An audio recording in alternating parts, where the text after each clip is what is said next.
Yes, yes. Ross Knowledge back in the building with Sam. Here we go again. Resistance creates distance.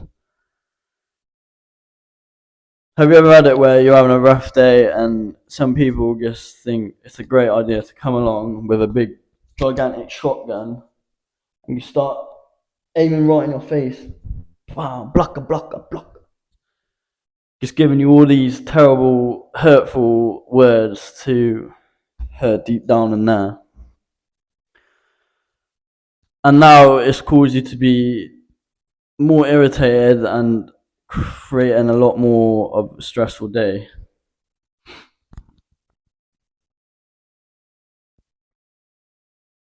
But now that this has happened, I'm going to have to create a massive barrier to get in their head to allow them to think, right, why is Ross not now talking to me?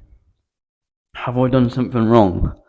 And the answer to that, my friend, is yes. You've been a terrible, terrible, naughty boy, girl, and you've really upset me.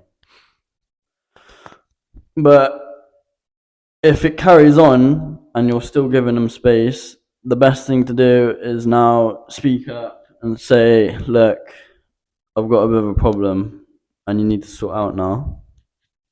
But it never really gets to that phase for me because the silent treatment normally works well. But by doing this, it's creating healthy boundaries.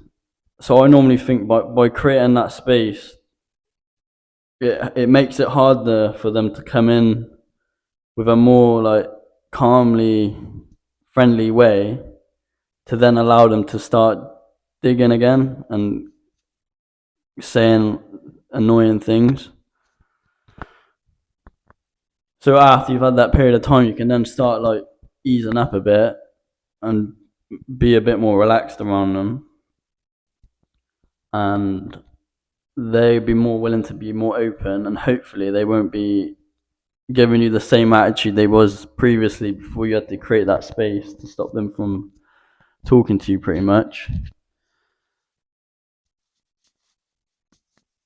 But yeah, I just normally think if I'm in an environment and someone is treating me different to everyone else,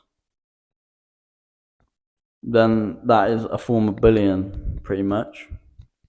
And we don't want that. Maybe I've got a different pair of shoes they don't like, or they don't like the way I'm walking, but that's hard because man's got a mad swagger walk. And I remember when I first started school, actually, in the UK, I had a really strong Irish accent, and it was quite hard to make it through sometimes because I would always get it. At that time, obviously now I wouldn't care. I feel like everyone would love it, but when you're young, it's a bit of a different story. But some people actually quite liked it, but it was a little bit of a problem. I managed to get rid of it pretty quickly though. But yeah, people like that back then, I probably would have just like laughed along with them. But now I would just completely ignore them and be like, look, what are you doing? I don't even want to talk to you. You're being very disrespectful right now, and I don't like it. So I could either have argued with them and pointed that out, which would probably make it a lot worse,